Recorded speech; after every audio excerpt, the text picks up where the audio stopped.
आपका स्वागत है मेरे चैनल में। आज हम बात करेंगे प्राचीन भारतीय इतिहास की जानकारी के स्रोतों की। आपको जैसा मालूम है, इतिहास पूरी तरह से तथ्यात्मक विषय है। विज्ञान की तरह जितने भी बातें इसमें हैं, वो पूरी तरह से कहीं न कहीं हम तथ्यों के आधार पर है।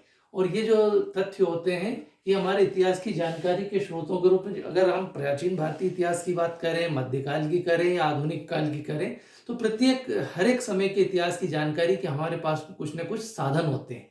इन्हें हम ऐतिहासिक स्रोत कहते हैं। ऐतिहासिक स्रोत वो स्रोत होते हैं जिनसे कि हमें इतिहास लेखन में मदद मिलती है और इतिहास लिखने में सहायता मिलती है। तो प्राचीन भारतीय इतिहास की जानकारी के स्रोतों की यदि हम बात करें, तो इन्हें मुख्य रूप से हम 3 भागों में बांटते हैं। एक साहित्यिक स्रोत, दूसरे पुरातात्विक स्रोत और तीसरे प्रकार के विदेशी यात्रियों के वृतांत। कई पुस्तकों में साहित्यिक स्रोतों में विदेशी यात्रियों को शामिल कर लेते हैं, लेकिन ये ठीक नहीं। मुख्य रूप से 3 तरह के ही स्रोत होते हैं जिनसे हमें प्राचीन भारतीय इतिहास की जानकारी मिलती है। अगर यहाँ हम बात करें साहित्यिक स्रोतों की, तो ये साहित्यिक स्रोत 2 प्रकार के होते हैं। एक धार्मिक, दूसरे धर्मनिरपेक्ष या लौकिक साहित्य। चूंकि प्राचीन भारत में मूल रूप से सनातन धर्म, बौद्ध धर्म और जैन धर्म ये मुख्य रूप से थे, तो इसमें काफ़ी संख्या में बड़ी मात्रा में साहित्य भी लिखा गया। इस साहित्य में ये हमारी इतिहास की जानकारी का हमारे लिए बहुत अच्छा स्रोत भी है। जैसे धार्मिक साहित्य को ही अगर लें, तो इसको हम मूल रूप से 3 भागों में बांटते हैं। एक ब्राह्मण ग्रंथ, दूसरे बौद्ध ग्रंथ और तीसरे जैन ग्रंथ। ब्राह्मण ग्रंथों में हमारे पास में जो साहित्य उपलब्ध है, जिससे हमें इतिहास लेखन में मदद मिलती है और उस युग की पूरी जानकारी हमें मिल जाती है। इसमें एक आता है हमारे पास में वेद। जैसा आप जानते हैं, वेद 4 हैं: ऋग्वेद, यजुर्वेद, सामवेद और अथर्ववेद। इन वेदों से हमें आर्यों के पूरे सामाजिक, आर्थिक, धार्मिक जीवन की जानकारी प्राप्त होती है। दूसरे हमारे पास आते हैं पुराण। पुराणों की संख्या 18 है। पुराणों में यद्यपि कोई इतिहास नहीं लिखा गया है, लेकिन जो पुराण है, पौराणिक ग्रंथ है, पुराण 18 है संख्या में। इन पुराणों में राजाओं की वंशावलियां दी गई है। तो इन राजाओं की वंशावलियों से हम एक के बाद एक कौन कौन से राजा थे, किस क्षेत्र में राज्य करते थे, उस समय की राजनीतिक व्यवस्था क्या थी, ये पूरी जानकारी हमें मिल जाती है। मूल रूप से तो 18 पुराण है, लेकिन वायु पुराण, मत्स्य पुराण, विष्णु पुराण, भागवत, मार्कंडेय ये मुख्य है जिनसे हमें काफ़ी जानकारी प्राप्त होती है। एक और स्रोत है हमारे पास में प्राचीन भारतीय इतिहास की जानकारी का, महाकाव्य। रामायण और महाभारत। रामायण की रचना वाल्मीकि ने की है और महाभारत की रचना वेद व्यास जी ने की है। प्रारंभिक रूप में अगर देखें तो इस काल के, अगर महाकाव्यकालीन हमें इतिहास को जानना है, तो ये दोनों ग्रंथ हमें बहुत मदद करेंगे। इसके अलावा उपनिषद ग्रंथ है। उपनिषद का अर्थ होता है समीप, गुरु के समीप, यानी कि ऐसे जो गुरु के समीप बैठ करके जो ज्ञान प्राप्त किया गया, उसको हमने उपनिषद की संज्ञा दी है। स्मृति ग्रंथ है, पाराशर स्मृति, मनुस्मृति, याज्ञवल्क्य स्मृति। इनसे हमें उस समय, ये जो स्मृति ग्रंथ थे, ये उस समय की एक प्रकार से हम कह सकते हैं कि नियम कायदे, संविधान, उस समय जो संविधान था, जो नियम कायदे थे, वो सामाजिक रीति रिवाज थे, वो सारी की सारी जानकारी इन स्मृति ग्रंथों में हमें मिल जाती है। दूसरे ग्रंथ हैं आरण्यक ग्रंथ।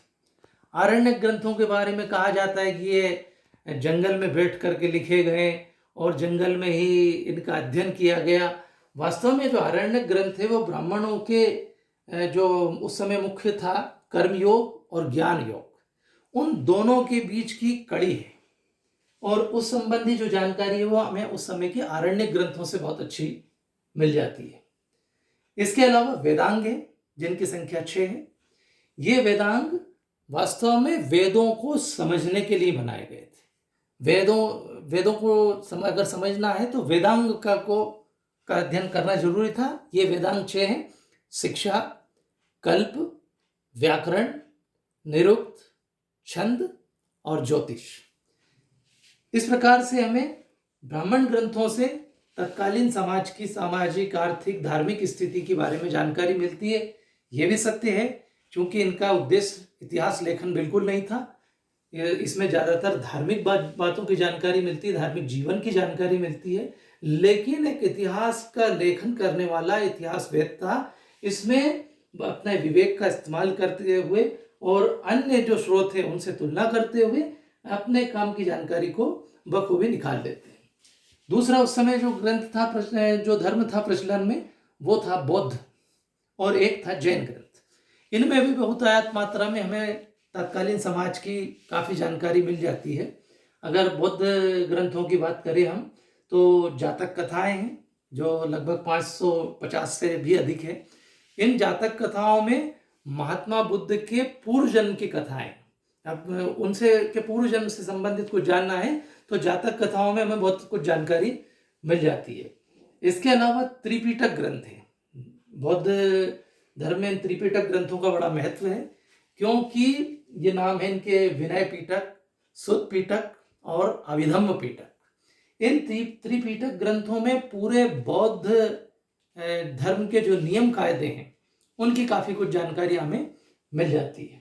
इसके अलावा भी बहुत सारे प्राकृत और पाली भाषा में लिखे गए ग्रंथ हैं। जैन ग्रंथों में भद्रवाहु चरित्र, परिशिष्ट पर्व, आगम ग्रंथ, जिनसे हमें पूरे के पूरे इतिहास की जानकारी काफ़ी हद तक प्राप्त हो जाती है।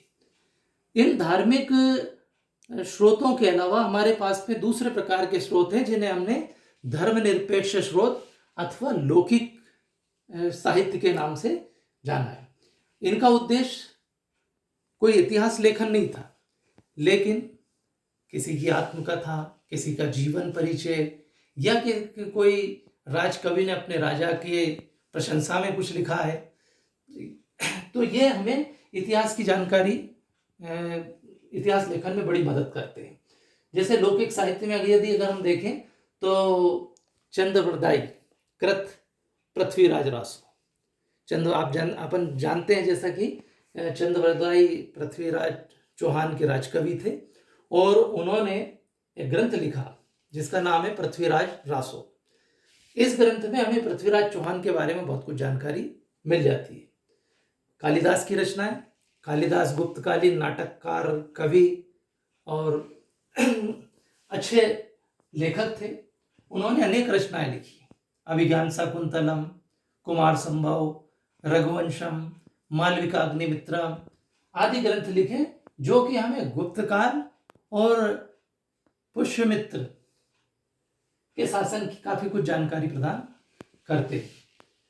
कौटिल्य का अर्थशास्त्र, कौटिल्य चंद्रगुप्त मौर्य के प्रधानमंत्री थे, चाणक्य भी कहा गया उन्हें, और उन्होंने अर्थशास्त्र नामक ग्रंथ की रचना की।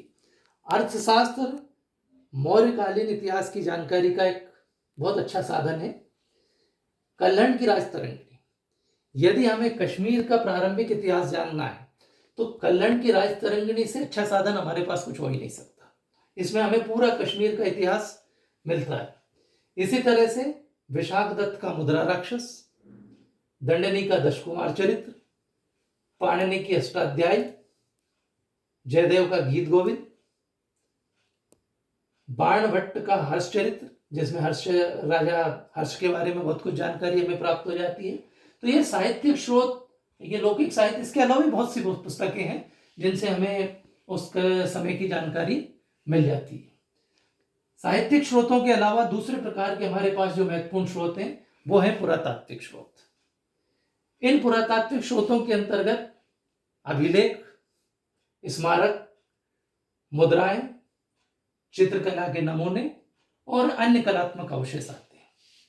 इसमें यदि हम देखें, अभिलेख जैसा कि नाम से ही लग रहा, कुछ लिखा हुआ, यह पत्थर पर लिखा हो सकता है, ये किसी ताम्रपत्र पर हो सकता है, स्वर्ण पर हो सकता है। तो ये जो अभिलेख है, जैसे अशोक के समय के बहुत अभिलेख हमें प्राप्त हुए। इन अभिलेखों में तत्कालीन राजा की राज्याज्ञाएं, उस समय के नियम कायदे, और राजाओं की जानकारी आदि हमें मिल जाती है। इसी प्रकार से यदि देखें स्मारक, विभिन्न भवन हैं, कोई किले हैं या कुछ और बनाया है, तो वो भी हमारे लिए जानकारी का एक बहुत बढ़िया साधन है। तीसरे प्रकार के स्रोत होते हैं मुद्राएं। मुद्राएं प्राचीन भारतीय इतिहास की जानकारी में हमें बहुत मदद करती है। इस पर एक अलग से मैं वीडियो बनाऊंगा, क्योंकि इस पर परीक्षाओं में ज़्यादातर प्रश्न भी आता है, अलग से भी प्रश्न आता है, मुद्राएं हमारी क्या मदद करती है। तो मुद्राएं इतिहास लेखन में बहुत मदद करती है। इससे हमें राजाओं का कार्यकाल, देश की आर्थिक दशा, उस समय की सामाजिक दशा, धार्मिक स्थिति आदि की संपूर्ण जानकारियां प्राप्त हो जाती है। तीसरे, चित्रकला के नमूने, जो चित्रकारी हुई है, दीवारों पर पेंटिंग्स हुई है, उनसे भी हमें इतिहास की जानकारी में मदद मिलती है। पांचवें प्रकार के जो पुरातात्विक स्रोत हैं वो है अन्य कलात्मक अवशेष। जैसे कोई हम देखें सिंधु सभ्यता में तो खिलौने प्राप्त हुए हैं, नर्तकी की मूर्ति मिली है, या अन्य प्रकार के कोई मृदभांड है जिनके ऊपर किसी प्रकार की चित्रकारी है, वो कलात्मक अवशेष भी हमें हमारे पुरातात्विक स्रोत हैं और इतिहास के लेखन में हमें बहुत मदद करते हैं। साहित्यिक स्रोत हो गए, पुरातात्विक स्रोत हो गए, और तीसरे प्रकार के जो स्रोत हैं जो कि बहुत महत्वपूर्ण है, वो है विदेशी यात्रियों के वृत्तांत। समय समय पर भारत में बहुत सारे विदेशी यात्री आए। अब ये विदेशी यात्री क्यों आए? कुछ तो राजदूत बन करके आए, कुछ आक्रमणकारियों के साथ आए, और बहुत से यहाँ बौद्ध ग्रंथों का, हिंदू ग्रंथों का या अध्ययन करने के लिए, या फिर उस समय के नालंदा, तक्षशिला, विक्रमशिला जो विश्वविद्यालय थे उनमें अध्ययन करने के लिए आए। तो यहाँ रहते हुए उन्होंने जो कुछ देखा वो अपने उसका विवरण लिखा, और वो पुस्तकों के रूप में प्रकाशित भी हुआ, या वैसे भी रहा तो भी वो हमारे लिए इतिहास की जानकारी का एक बहुत बड़ा साधन है। अगर हम देखें तो इसमें 3 तरह के यात्री आए, यूनानी, चीनी, अरबी। यूनानी लेखकों में एक महत्वपूर्ण नाम आता है मेगास्थनीज का। मेगास्थनीज चंद्रगुप्त मौर्य के दरबार में बहुत लंबे समय तक रहे राजदूत के रूप में, और इन्होंने यहाँ जो कुछ देखा वो अपनी पुस्तक इंडिका में लिखा। इंडिका मौर्यकालीन इतिहास की जानकारी का एक बहुत अच्छा स्रोत है। यद्यपि अगर हम ढूंढे इस पुस्तक को तो आज मूल रूप में तो ये पुस्तक तो नहीं है, परंतु इसका विवरण जो है वो हमारे लिए जानकारी का एक बहुत अच्छा साधन है। टालमी, जिन्होंने 2री शताब्दी की ज्योग्राफी के बारे में बहुत अच्छा लिखा है। प्लिनी हुए, उन्होंने हिस्टोरिका लिखा। इसके अलावा हेरोडोटस, 5वीं शताब्दी की जानकारी मिलती है। अरिस्टोबुलस और नियार्क्स, ये सिकंदर के साथ भारत आए थे, और उस समय की भारत की दशाओं के बारे में इनके से विवरण से काफ़ी जानकारी मिलती है। फायान 375 से 415 चंद्रगुप्त द्वितीय के समय आए थे, और इनके विवरण से हमें तत्कालीन इतिहास की जानकारी प्राप्त होती है। दूसरे चीनी लेखक हैं जिनमें हैंसोंग, इतिसेंग का महत्वपूर्ण नाम आता है।